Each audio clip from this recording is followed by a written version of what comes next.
आज दुनिया बहुत आगे जा चुकी है, लोग अंतरिक्ष में घूम रहे हैं, पर वहीं कुछ देश ऐसे हैं जहां पर लोग नंगे रहते हैं। अर्थात यह भी कह सकते हैं कि नंगे रहते हैं या बहुत कम वस्त्र पहन करके रहते हैं। ऐसे देश के बारे में हम आपसे बात करेंगे और जान करके आश्चर्यचकित होंगे कि ऐसे देश जो बहुत सभ्यता के प्रतीक हैं, वहां भी एक संस्कृति ऐसी बचाई गई है जिसमें भारत भी वह देश है कि जहां पर कुछ लोग ऐसे जगह पर हैं नंगे रहते हैं। ये मत सोचिएगा कि मैं जैन मुनि की बात कर रहा हूं, आगे मैं बात करूंगा।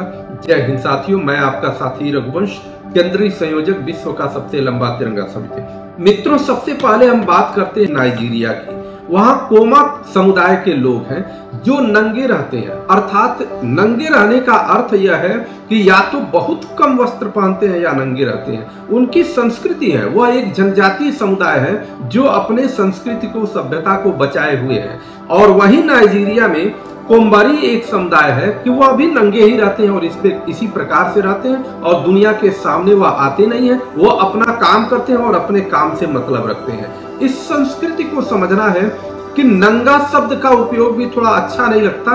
कारण यह है कि जो व्यक्ति अपनी संस्कृति को बचाने के लिए, सभ्यता को बचाने के लिए, वह उनकी उच्च पराकाष्ठा है, विवेक की उच्च पराकाष्ठा है, चाहे जैसे भी हो वह अपनी संस्कृति को बचाए हुए है। अब हम आते हैं कि ब्राजील का एक जगह है और उस जगह पर जूत पीपल है, अर्थात जूत समुदाय के जो लोग हैं वह लोग भी नंगे रहते हैं और नंगे अपना जीवन यापन करते हैं और ऐसे ही न्यूनतम कपड़ा पहन करके जीवन यापन करते हैं। सुरमा पीपल इथियोपिया में है कि जहां पर ये भी ओमो वैली में लोग रहते हैं, वो नंगे रहते हैं, ऐसे समुदाय के लोग। परंतु आप यह जानकर के आश्चर्यचकित होंगे कि भारत में भी एक ऐसा जगह है कि जहां पर ये ऐसे समुदाय के लोग रहते हैं जो शरीर पर या तो बहुत कम वस्त्र पहनते हैं या नंगे ही रहते हैं। भारत में बोंडा पीपल है जो बहुत कम है और ये समुदाय के लोग अंडमान निकोबार के द्वीप समूह की तरफ रहते हैं जहां पर आम जनमानस को जाना प्रतिबंधित है।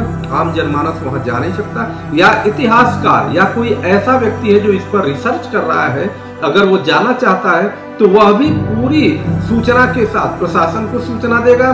सूचना के बाद प्रशासन लेके जाएगा और फिर लेकर के आएगा, क्योंकि ऐसा भी देखने को मिला है कभी कभी उनके ऊपर हमले भी हो जाते हैं। इसलिए पर्यटन की दृष्टि से अगर आप जाना चाहते हैं या इतिहास के हिसाब से कुछ जाना चाहते हैं तो आपको इसका चिंतन करना पड़ेगा कि हमको कैसे जाना है। तो ये समुदाय के लोग अभी भी ऐसे हैं कि जो 21वीं सदी में बिना कपड़े के रहते हैं या बहुत कम कपड़े के रहते हैं और अपना जीवन यापन कर रहे हैं। आपको मैं विचित्र बात आगे फिर बताऊंगा कौन कौन सी जगह पर किस प्रकार की विचित्रता है। आप इसको लाइक करिए, सब्सक्राइब करिए, लोगों तक पहुंचाइए।